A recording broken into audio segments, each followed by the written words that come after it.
Hey there! I hope you all are doing great. In this video, I'm going to show you how to add chat or how to start chat on the Telegram app. So without any further delay, let's dive right in. First thing first, let's tap in the app itself. It will directly lead us to the chat page. So here you can see it says you have no conversations yet. So that is our goal. We have to add chat.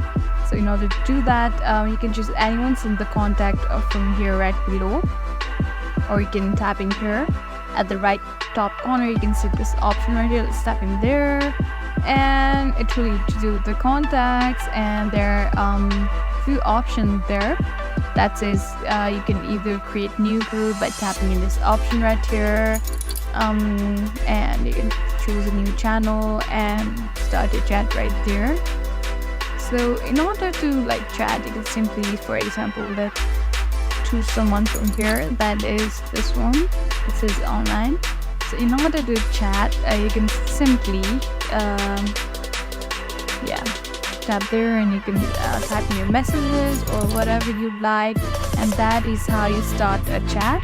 I hope this video was helpful. If so, do not forget to like, share and subscribe to our channel. Thank you for watching. We'll see you in the next video.